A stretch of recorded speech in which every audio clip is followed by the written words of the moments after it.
James Patterson Smith, 74, an individual with a history of violence, has been denied parole following being found guilty in 1996 of torturing Kellyanne Bates to her horrific death over 3 weeks of torture. Due to this danger to society and due to Smith being classified as such a dangerous offender, he will remain behind closed prison conditions until further notice. Smith was 45 at the time he met 14-year-old Kellyanne. Their relationship devolved quickly into an abusive one over time, eventually culminating in her brutal murder. It caused outrage throughout Britain after it was revealed she had sustained 150 separate injuries due to Smith's abuse.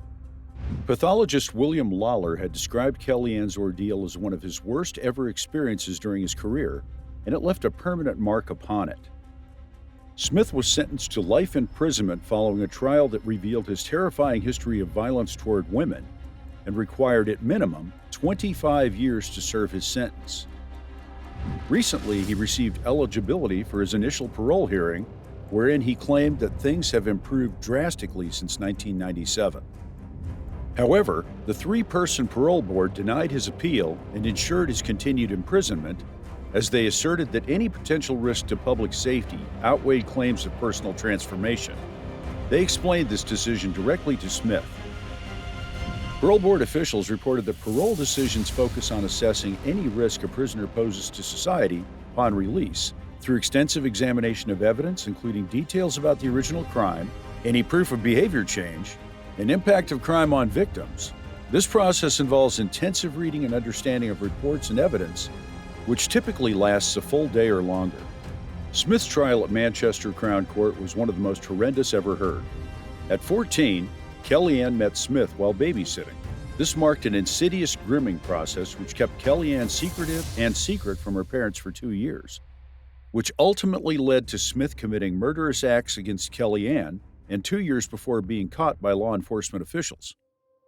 Margaret and Thomas Smith were deeply alarmed to encounter Smith for themselves when Kellyanne finally met him for herself in 2005. Margaret expressed her trepidations regarding him during an interview conducted in 2015, but legal restrictions at that time prevented any action by authorities against Smith. In November 1995, 17-year-old Kellyanne moved in with Smith. While maintaining some intermittent contact with her parents, Kellyanne never saw either again. Remarkably, Smith himself reported Kellyanne's death to police as being caused by an accident during a bath time argument. On their investigation, police discovered Kellyanne's naked body at Smith's residence.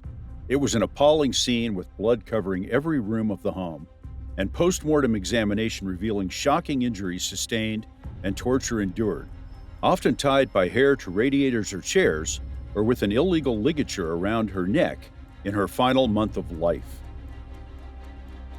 Her body bore witness to multiple stab wounds caused by knives, forks, and scissors.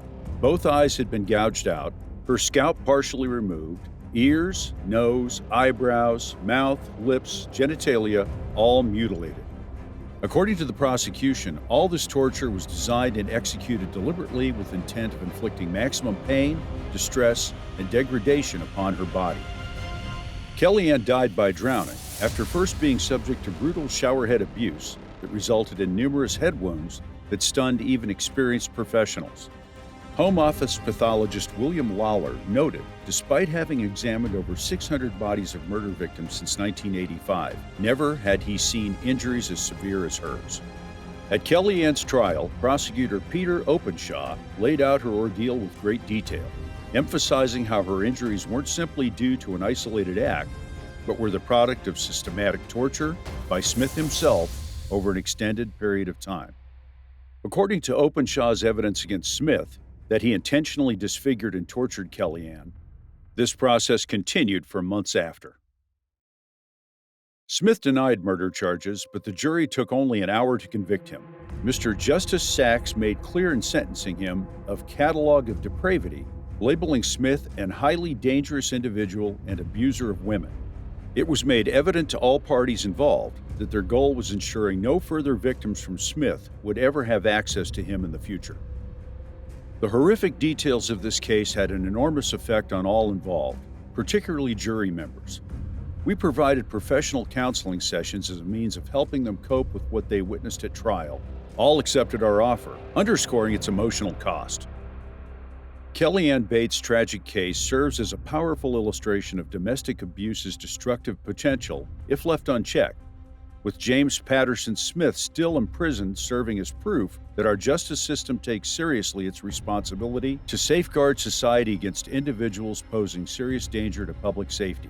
Furthermore, it highlights the significance of remaining vigilant for signs of manipulation or abuse, especially between relationships that involve significant age differences or power disparity.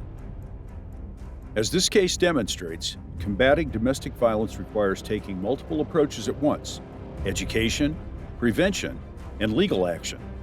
Kellyanne Bates' tragic yet heart-rending tale serves as a call to arms against similar forms of abuse as we strive for safety for potential victims, with Smith being denied parole now being seen to serve justice regardless of any limited compensation for such tragic loss of young life. Thank you all for watching. If you enjoyed this video, don't forget to like, comment, and subscribe to stay updated with our latest content. Until next time, take care and keep exploring.